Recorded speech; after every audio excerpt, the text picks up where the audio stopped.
Hey everybody, I'm Tom Jorgensen here with David Griffin. Matt Groening's new Netflix show Disenchantment drops today, and we have some mixed feelings about it, David and I. So David, why don't you tell me the one thing that you would tell people to get people excited about Disenchantment? Well, my one thing includes three reasons, actually, three people there. We have the Princess Bean, Lucy the demon, and Elfo the elf. I love all those characters. I think they're really engaging and they're fun to watch together. They have a good rapport. I mean, the voice acting's great. And for me, they just really made me laugh. I know comedy is always so subjective. It's like what's funny to you might not be funny to me, but for me, these characters mixed together in this fantasy Shrek-like spoof it's fun for me. Yeah, Disenchantment definitely throws a lot at the wall and tries to see what sticks.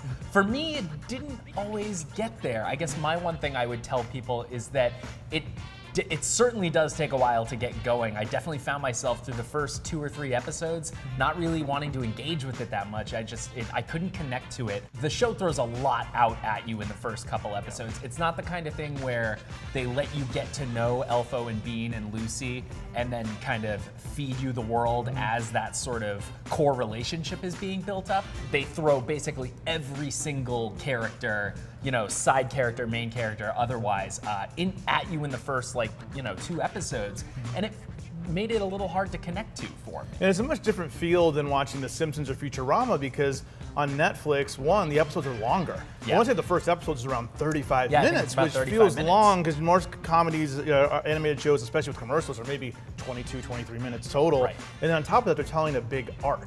And even though we haven't gotten to the end of the season yet, there's going to be an arc that's going to go into season 2 as well, which is an additional 10 episodes. So I mean, it's crazy that we're getting this big story, and on Simpsons and Futurama, it's like little adventures, little weekly adventures. So it's a different feel too in that way. It definitely is, and yeah, Matt Groening is obviously more known for those sort of individual stories, and this is kind Bart of, never gets older. Yeah, exactly. Yeah. Right. Right. But yeah, this is certainly sort of his first big foray into serialized storytelling, and I don't think for me it's quite engaging enough yet. They're not sort of spooning out enough of what is driving the story, at least not quick enough for me, and maybe I like a faster paced show. But yeah, I don't know. Any sort of final thoughts on Disenchantment so far? For me, I think Disenchantment embodies everything that I love about a Groening show. It has some of the quirkiness that Futurama had, even though it's not sci-fi, but also has the family, the camaraderie aspects that The Simpsons has, with the 3 unlikely companions. I just really think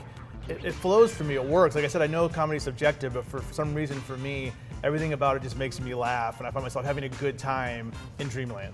Yeah, and there are certainly aspects of the show, aspects of the comedy that definitely got me. There's some really good sight gags early on. I remember Elfo riding up to the city and being like, "Oh, it's so big. Oh, wait, I'm small." And he just keeps going. That was a really funny beat. Yeah. So there are some funny moments, but for me, I just don't find myself connecting to the world too much. I think that they threw a lot out there very early on, and it makes it hard to want to get excited about continuing to watch it.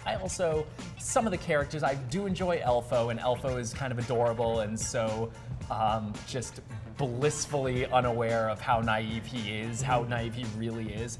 But yeah, Bean and Lucy, I don't find myself crazy rooting for, I guess.